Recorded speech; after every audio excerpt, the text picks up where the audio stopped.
생명과학원 6번째 시간으로 소화와 순환, 호흡과 순환의 관계에 대해서 배워보도록 하겠습니다. 우선은 소화부터 배워볼 건데요. 우선은 교과서에 나온 내용부터 한번 보도록 하겠습니다. 교과서에는요, 음식물 속에 영양소를 분해하거나 흡수하는 일이 소화기에서 일어난다라고 되어 있고요.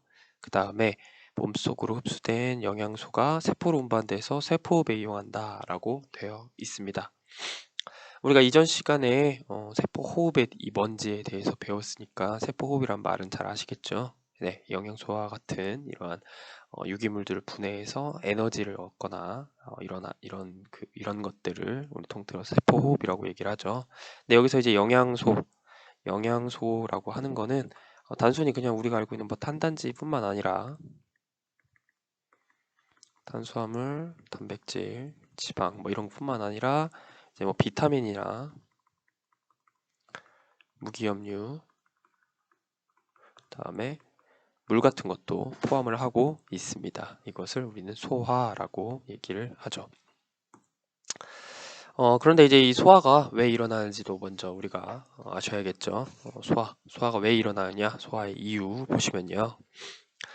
대부분의 음식물 속 분자들이 고분자로 이루어져 있고요. 그래서 이제 흡수가 어렵습니다. 이 고분자라고 함은 일반적으로 상대적으로 분자의 크기가 큰 분자를 얘기합니다. 이제 대표적으로 소화 과정에서 고분자라고 함은 뭐 단백질이라든지 설탕이라든지 뭐 중성 지방이라든지 이런 것들을 얘기합니다. 그러니까 너무 분자의 크기가 커서 세포 내로 들어가기에는 너무나 크단 말이에요. 그렇기 때문에 얘네들을 어떻게 세포 내로 흡수될 수 있도록 작은 분자로 분해되는 과정, 이것이 바로 소화. 그러니까 이 소화 과정을 거쳐야 된다라는 얘기를 하는 겁니다. 소화. 근데 이미 이제 우리가 흔히 말하는 이 소화 과정이 이제 뭐 단순히 뭐 한 과정만 있는 건 아니고요. 여러 과정을 거칩니다. 우리가 소화기를 거치면서 음식물이 이렇게 소화가 일어나는데요. 흔히 말하는 기계적 소화와 그다음에 화학적 소화가 있습니다. 근데 뭐 이 자체가 뭐 엄청나게 중요하다기보다는 그냥 이런 식으로 소화가 일어나는구나. 흔히 말하는 물리적 소화가 있는데요. 물리적으로 이제 그러니까 분자를 작게 쪼개는 거. 이건 이제 물리적인 거니까 화학적인 그 구성은 바뀌지가 않죠. 화학적인 분해라고 보기엔 그렇고 그냥 크기가 작아진다. 크기가 작아져서 소화가 더 잘 되도록 해주는 거고요. 그다음에 화학적 소화는요. 정말 화학적으로 분해하는 겁니다.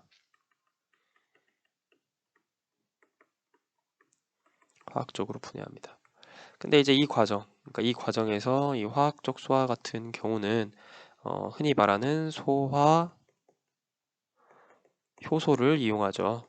소화 효소를 이용해서 얘네들을 실제로 고분자에서 저분자로 분해시키는 거, 실제 분자를 작게 쪼개는 일을 이 화학적 소화가 합니다. 그리고 이 화학적 소화에서 소화 효소가 이용되는데요. 여러분이 많이 들어봤을 아밀레이스,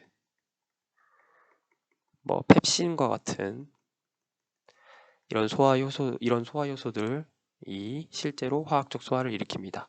그리고 이 기계적인 소화는요, 우리 소화관에 있죠. 우리 소화 과정에서 많은 것들이 관여하죠. 크기를 작게 하는 거니까 이빨도 있고요. 이가 있고, 그 다음에 위, 소장, 뭐 이런 것들을 거치면서 얘네들이 잘게 잘리고, 그 다음에 뭐 섞이기도 하는 등, 소화 효소랑 잘 섞이기도 하는 등 이런 역할을 하는 것이 기계적 소화입니다. 그래서 이런 기계적이고 화학적인 소화를 거치는 게 바로 소화의 과정이다라는 거고요. 그래서 이제 소화기의 구성이 어떻게 되어 있느냐라고 하면은 이렇게 요약을 할 수가 있습니다. 오른쪽에 나와 있는 이러한 그림처럼 되어 있는데요. 이게 뭐 전부 다 나타난 건 아니지만 거의 대부분을 나타낸 거라고 볼 수가 있겠습니다. 일반적으로 소화계의 구성은 다음과 같습니다. 한 개의 아주 긴 소화관이 있어요. 매우 길어요. 어디부터 시작하는 거? 입부터 항문까지. 여기에 간과 이자라는 기관, 이 두 기관을 합치면은 우리는 이게 소화계다라고 얘기할 수가 있습니다. 흔히 이 한 개의 긴 소화관이 어디서부터 시작하냐면 소화관이 이제 우리가 입부터 시작하죠. 입에서 항문까지. 그러니까 입에서 항문까지 이어지는 긴 소화관에 간과 이자가 들어가면 이게 흔히 우리가 말하는 소화계라고 얘기를 합니다.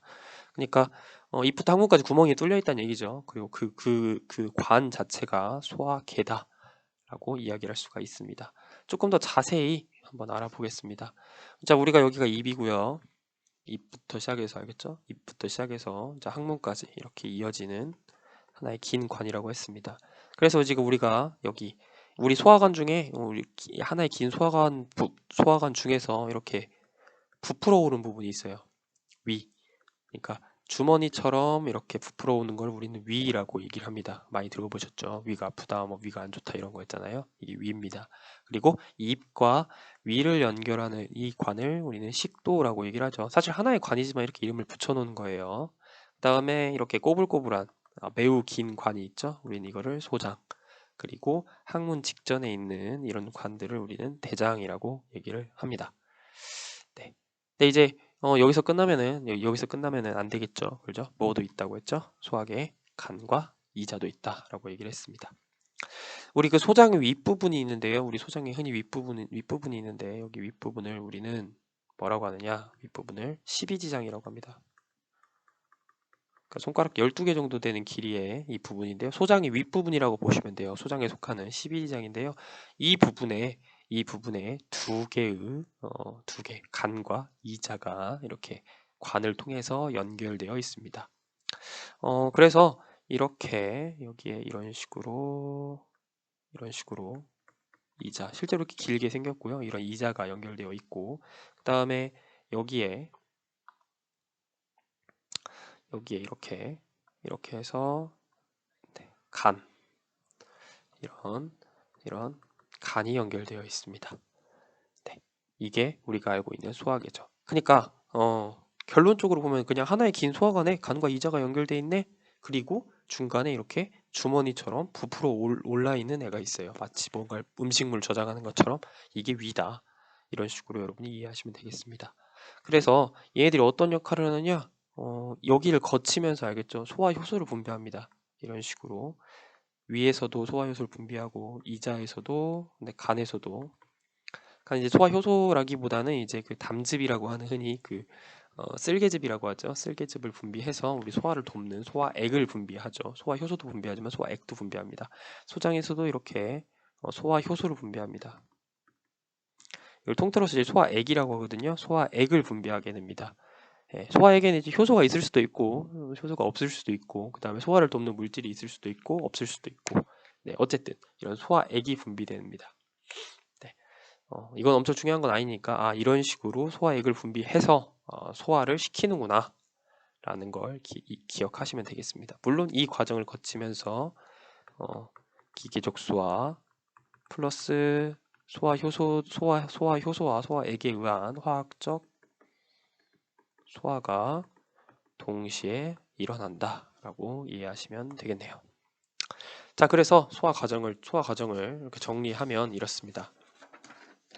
흔히 말하는 소화관을 지나죠. 소화관을 지나면서 소화 효소에 의해서 작은 분자, 저분자로 분해가 됩니다. 그리고 소장과 대장을 지나면서 대부분의 영양소가 흡수가 됩니다. 그 중에서 이제 우리가 흔히 알고 있는 소장이 거의 그러니까 그 소화된 영양소의 거의 대부분을 흡수합니다. 그리고 대장이 나머지 뭐 물이라든지 이런 기타 다른 일부 영양소들을 흡수하게 됩니다. 여기는 이제 오른쪽에 나와 있는 건 소장에 나오는 융털이라는 구조입니다. 소장이 실제로 이렇게 소장 표면이 약간 털 같은 게 생기는데 털 같은 게 있는 것처럼 이렇게 볼록볼록 솟아 있는데요. 마치 주름처럼 이렇게 주름져 있는데요. 이걸 확대시켜 보면 융털이라는 구조가 있습니다. 이 융털이라는 구조는 굉장히 주름져 있기 때문에 표면적이 굉장히 넓어지거든요. 표면적이 넓어지면 장점은 뭐냐면은 이 짧은 소화관을 짧게 지나가더라도 표면적이 넓기 때문에 많은 양의 물질들을 흡수할 수 있다. 라는 장점이 있습니다. 이때 이제 융털에 있는 것 중에 모세혈관이 있는데요. 모세혈관은 수용성 영양소를 흡수합니다. 수용성 영양소가 뭔지는 모르셔도 되지만 그냥 물에 녹는 영양소를 흡수하는구나. 그 다음에 암죽관, 여기 그 융털에 있거든요. 융털에 모세혈관도 있고 암죽관도 있거든요. 이 노란색으로 표시된 얘네 같은 경우에는 기름에 잘 녹는 영양소, 지용성 영양소를 흡수합니다.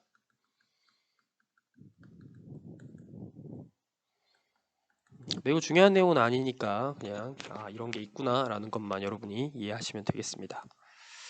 네, 다음으로 다음으로 우리가 호흡에 대해서 배워보도록 하겠습니다. 호흡은요, 우리 소화 과정에서 우리가 세포호흡을 하는데 아시다시피 포도당이나 같은 이런 물질들을 분해하기 위해서 우리가 산소가 필요하다고 했잖아요. 그러니까 그런 산소를 공급해주고, 산소가 필요하죠. 그다음에 세포흡 결과로 나온 이산화탄소가 생성되는데 이 이산화탄소를 어떻게 배출하는 역할을 합니다. 교과 내용을 읽어보시면 세포호흡이 진행되려면 영양소 외에 산소가 필요하며 세포호흡 결과 이산화탄소가 생성된다.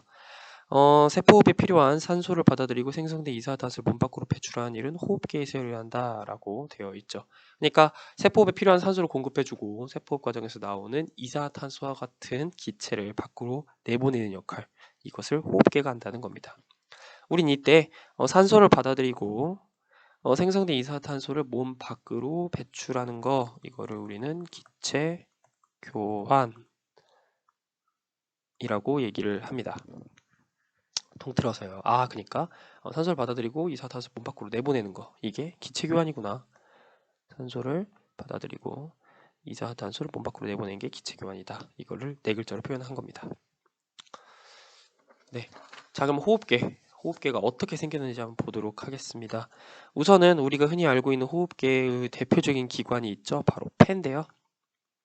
폐는 왼쪽과 오른쪽, 좌측엽과 우측엽이 있는데요. 좌측엽은 2장으로 되어 있고 우측엽은 3장으로 되어 있습니다. 그리고 얘네들은 기관, 기관지, 세기관지, 폐포로 구성되어 있는데요. 이거는 그림을 통해서 설명을 해드리도록 하겠습니다. 자, 이게 우리가 알고 있는 폐죠. 그죠?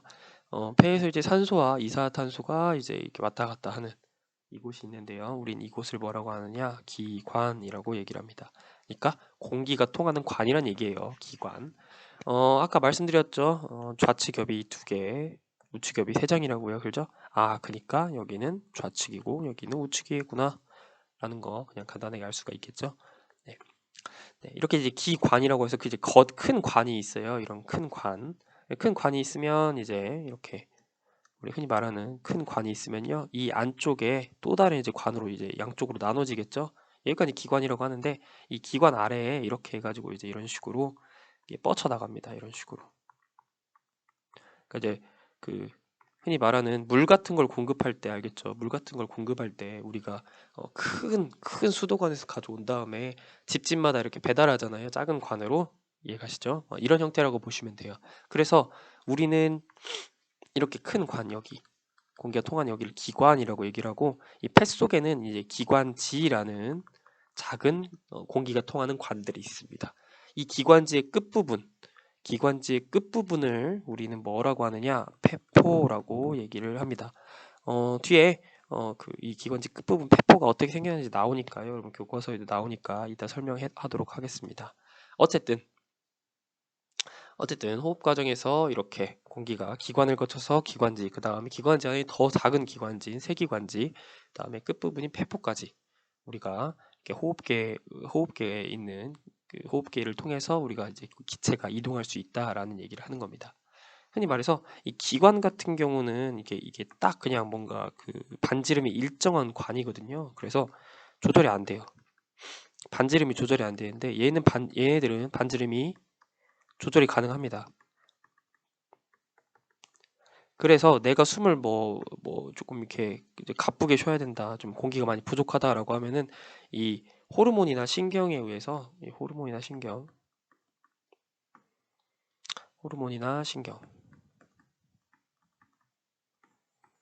신경에 의해서 우리가 조절이 가능합니다. 반지름이 조절해서 반지름을 크게 하면은 공기가 더 많이 드러날 수 있고 작게 하면은 조금 드러날 수 있겠죠. 이런 식으로 호흡을 조절하기도 한다는 겁니다. 마찬가지로 이 폐포도요. 우리 그 앞에서 말한 융털처럼 주름이 굉장히 많습니다. 주름이 굉장히 많아서 표면적이 굉장히 넓어요. 그러니까 표면적이 넓으니까 당연히 뭡니까? 뭐가 유리해요? 기체 교환에 유리하다라는 걸 알 수가 있습니다. 아까는 이제 영양소 그러니까 음식물, 소화된 음식물이랑 최대한 많이 닿아야 되니까 표면적이 넓어야 되잖아요. 여기도 마찬가지로 기체 교환을 많이 해야 되니까 그 정해진 면적에서 그러니까 표면적이 넓어야 된다라는 얘기를 하는 겁니다. 호흡의 원리입니다. 호흡의 원리는 이제 여기 표현해드린 대로 분압차에 의한 확산이라는 이유로 일어나는데요. 우선은 그 전에 우리가 폐포 있죠. 아까 폐포 한번 보도록 하시죠. 이게 폐포입니다. 폐에 있는 가장 끝부분, 기관지의 끝부분에 있는 게 바로 이 폐포인데요. 폐포 보이시죠? 폐포인데요. 이 폐포 안에서 이제 기체 교환이 일어납니다. 폐포 주변에는 우리 굉장히 작은 모세혈관들이 이렇게 빽빽하게 존재하거든요. 아주 가까이 붙어 있습니다. 거의 붙어 있다시피 하는데 이 폐포와 모세혈관 사이에서 이제 기체가 들어오면은 여기서 이제 기체 교환이 일어납니다. 우리 이걸 기체 교환이라고 하죠. 이렇게 기체 교환을 하죠. 산소를 공급하고 이산화탄소를 받아들이는, 이산화탄소를 내뱉는 이런 기체 교환이 일어납니다. 네. 그 다음에 조직에서는 이제 실제 이제 세포 호흡이 많이 일어나는 곳이 조직이잖아요. 이 조직에서는 당연히 뭐예요? 산소가 부족하고 이산화탄소가 많을 수밖에 없죠. 세포 호흡을 했으니까, 세포 호흡을 많이 하니까요. 그래서 바깥쪽으로 모세혈관을 통해서 이산화탄소를 내뱉고 산소를 받아들이고 있죠. 이해가시죠? 네, 이런 과정을 거치게 됩니다. 그래서 혈관에서 이산화탄소를 내뱉고 산소를 받아들이면 이 혈액이 뭐예요? 폐로 가서 이산화탄소를 내뱉고 다시 신선한 산소를 받아오는 이런 역할을 하고 있다라는 겁니다. 자, 그래서 호흡의 원리가 분압차에 의한 확산이라는 얘기를 지금도 설명을 해보겠습니다. 분압이란 말도 있고 확산이란 말도 섞여 있는 굉장히 어려운 말인데요. 하나하나 설명을 해보겠습니다. 분압이라는 게 뭐냐면 분압이라는 거는 흔히 기체 분압이라고 많이 표현을 하거든요. 기체 분압. 분압은 어떤 특정 기체가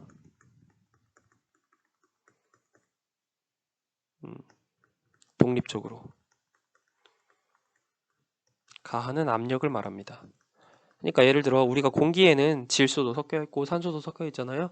그죠? 그래서 이제 공기 자체가 가지고 있는 압력을 기압이라고 얘기를 하는데 그 안에서 산소가 누르는 힘, 그러니까 산소의 압력, 그 중에서 산소의 압력을 우리는 산소 분압이라고 표현을 하는 거죠. 이런 식으로 표현하는 겁니다.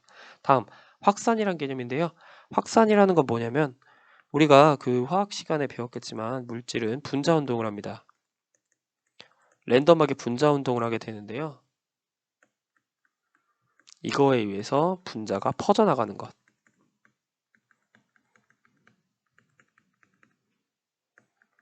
이거를 우리는 확산이라고 얘기를 합니다. 그러니까 특정 기체가 독립적으로 가하는 이러한 그 기체가 확산되는 거, 이거를 이제 호흡의 원리라고 볼 수가 있겠죠. 일반적으로 압력이 높은 데서 낮은 데로 우리가 공기가 이동하는 건 아시잖아요. 그러니까 폐포에는 상대적으로 산소가 많아요. 산소 함유량이 많으니까 산소의 분압이 높습니다. 반면에 조직에서는 없잖아요. 조직에서는 부족하잖아요. 그래서 상대적으로 알겠죠? 상대적으로 산소 분압이 높은 폐포에서 상대적으로 낮은 이 조직으로 산소는 확산하게 되고요. 그다음에 이산화탄소는요. 상대적으로 세포 호흡을 많이 하고 있는 조직에서 약간 상대적으로 덜 하고 있는 폐포 쪽으로 이동할 수밖에 없다라는 겁니다. 그래서 분압차에 의한 확산이다라는 건데요. 이렇게 산소가 직접적으로 이동하기는 어려우니까요. 우리가 산소 운반체를 가지고 있는 혈액이 흐르는 모세혈관이 이 과정을 매개하게 됩니다. 이해가시죠? 네. 그러니까 정리하면 이렇습니다. 페포 같은 경우는 외부와 기체 교환을 하잖아요.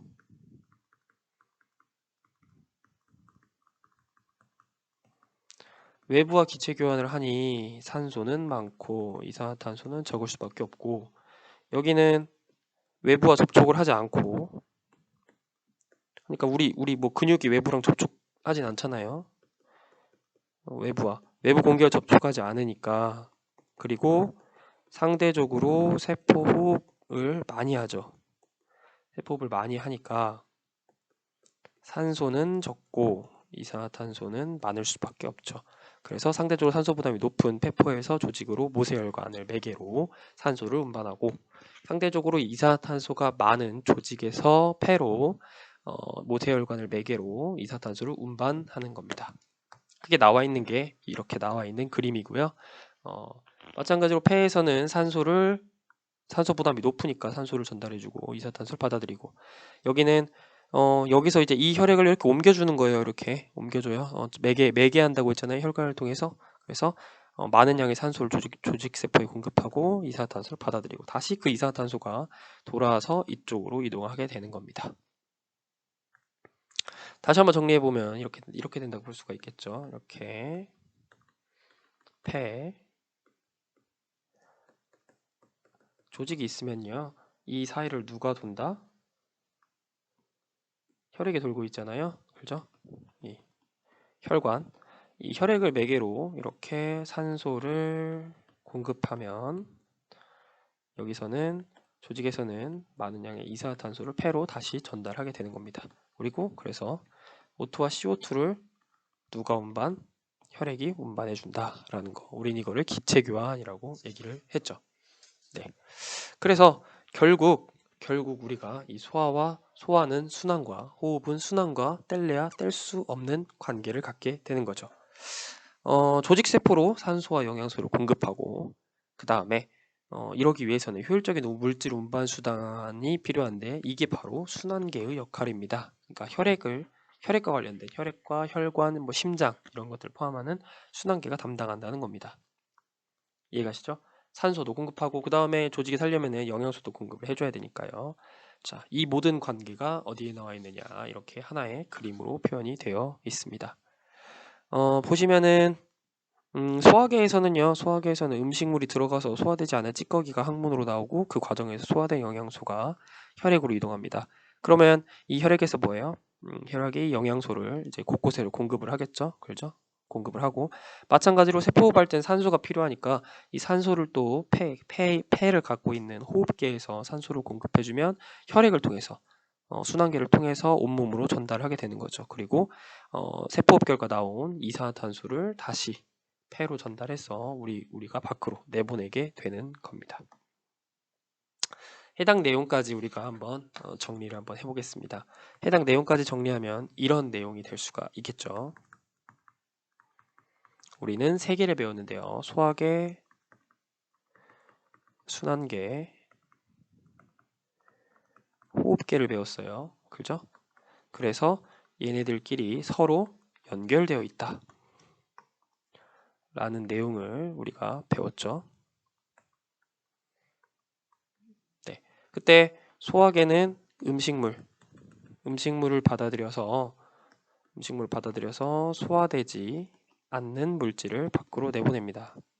그리고 이 과정에서, 소화 과정을 통해서 우리가 영양소를 공급하죠.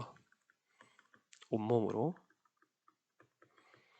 그러면 우리가 세포호흡에 필요한 게 당연히 뭐예요? 세포호흡에 필요한 게 당연히 산소와 이산화탄소겠죠. 그렇죠? 산소와 이산화탄소. 그래서 이런 산소와 이산화탄소, 그러니까 산소와 이산화탄소를 호흡계가 받아들입니다. 그래서 온몸으로 산소를 공급하게 되죠. 누굴 매개로? 순환계를 매개로.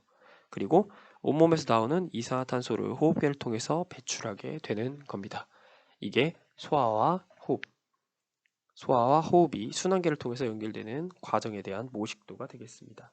이런 식으로 순환계를 통해서 온 몸에 있는 이런 물질들이 이렇게 왔다 갔다 할 수 있다라는 거를 우리가 이해하셨으면 좋겠습니다. 그래서 사실은 소화와 호흡 그리고 순환계는 뗄래야 뗄 수 없는 관계다라는 얘기를 할 수 있다는 겁니다. 네, 해당 내용까지가 우리가 소화와 순환, 호흡과 순환의 관계에 대한 내용입니다. 전반적으로 우리가 좀 자세하게 설명을 했는데요. 여러분이 이해하셔야 되는 것은 가장 마지막 그림. 아, 이런 과정을 거쳐서 우리가 연결이 되어 있구나라는 거, 이 마지막 이 개념을 이해하시는 게 가장 중요하다고 볼 수가 있겠습니다. 네, 여기까지 해서 우리가 소화와 순환, 호흡과 순환의 관계에 대한 내용에 대한 강의를 마치도록 하겠습니다.